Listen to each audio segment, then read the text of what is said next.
Hello and welcome to all my mariner friends.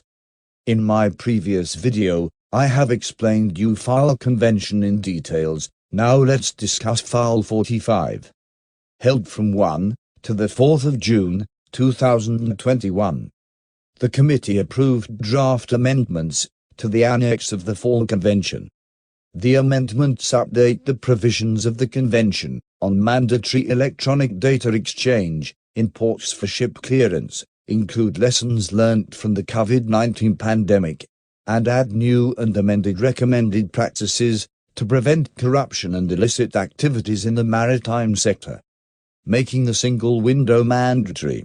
During the session, the committee has approved revised guidelines for setting up a maritime single window, updating the previous provisions, and agreed to create a new GISIS module to share information on maritime single windows implemented by member states, including 2 IMO MSW technical cooperation initiatives launched during 2021, the single window for facilitation of trade. They were also briefed on Singapore's MSW platform, called Digitalization Act SGTM, operational since October 2019, and Colombia's Integrated Maritime Traffic and Transport System, operational since 2009. Revised compendium approved. Further on digitalization, the committee approved a new version of the IMO compendium on facilitation and electronic business.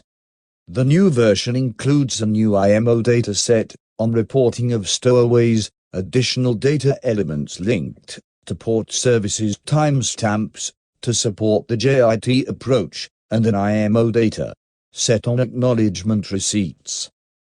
Developing further guidance for the digitalization of shipping and ports, the committee approved the terms of reference of the correspondence group on developing guidelines on electronic signature systems and operational port data for digital information exchange. The group has been tasked with developing the following 2 sets of guidelines: guidance for authentication, integrity, and confidentiality of content for exchange via maritime single window, guidelines for harmonized communication and electronic exchange of operational data for port calls. Lessons learned from the COVID-19 pandemic. In a new section addressing a public health emergency of international concern, the revised Facilitation Convention will require contracting governments and their relevant public authorities to allow ships and ports to remain fully operational during a PHEIC to maintain complete functionality of global supply chains to the greatest extent possible. The public authorities are also required to designate port workers and ship's crew as key workers, regardless of their nationality or the flag of their ship, when in their territory.